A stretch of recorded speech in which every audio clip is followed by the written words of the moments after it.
Bonetta, and this is MLS Now. I think it's safe to say we were all watching Sunday night as Sporting KC had perhaps the greatest comeback in the history of the club as they scored not one, but 2 goals in stoppage time, coming back from a 2-1 deficit. If you guys didn't watch because, I don't know, maybe your house was on fire or you had your kid's recital that you just couldn't miss, doesn't matter what kind of lame excuse you had, if you missed it, here's the dramatic winner.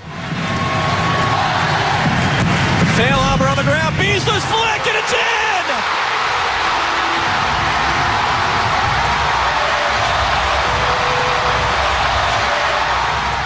Have you learned your lesson yet? You can't miss Soccer Sunday. Ever. Today we wanted to take a look back at the 6 other times in MLS history that a team entered stoppage time trailing, but scored more than one to win the game. Alright, let's start by taking it way back 15 years ago to the year 2000. DC.UNITED headed into stoppage time trailing by 1 with a score of 2-1 for Chicago. This was the very first time that any team had scored the tying and winning goals in stoppage time in Major League Soccer history.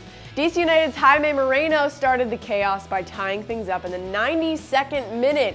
There is hope yet, DC fans. The winning goal came in the 93rd minute, and who was it that scored? None other than current DC.UNITED head coach, Ben. 1 year later, FC Dallas, who was the Dallas Burn at the time, hosted the Chicago Fire in what would be the first of 6 matches to take the Brimstone Cup that year.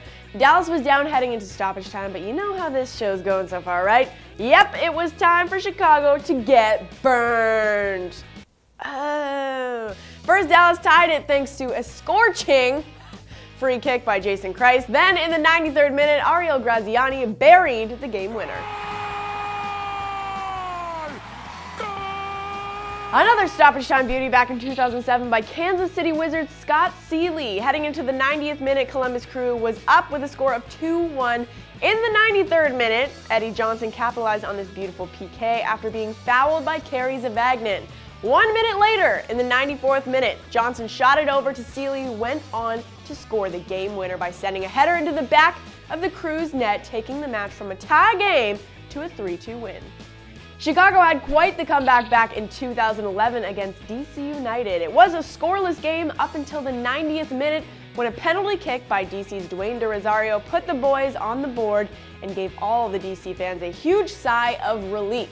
But that celebration was short-lived when a minute later, Sebastian Grazzini in the 92nd minute pinned one behind goalkeeper Bill Hamid to tie up the game.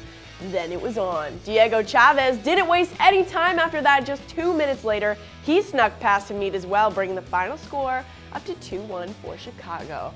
Man, those poor people that left in the 80th minute thinking that this was a scoreless game. So silly.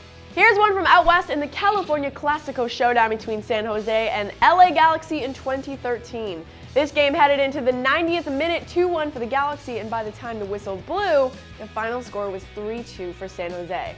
Tying things up in the 91st minute with this snipe from a loose rebound by Shea Salinas. That really got the crowd going at Stanford Stadium, and then San Jose went for one more. Alan Gordon hammered one home a few minutes later in the 93rd minute, taking those 3 points back from home.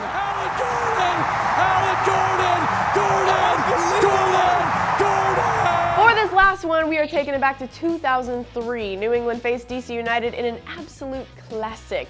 It was 2-0 for New England up until the 83rd minute when Eliseo Quintanilla scored, cutting the deficit in half.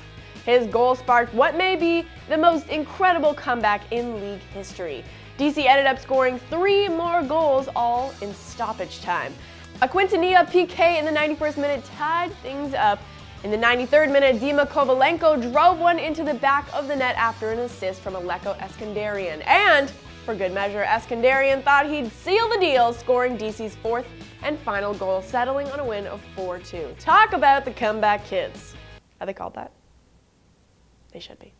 What do you guys think was the best comeback in the history of Major League Soccer? Let me know in the comments below, and I'll see you next time. There were a whole lot of names in there that gave me a whole lot of grief. I'm gonna go take a nap.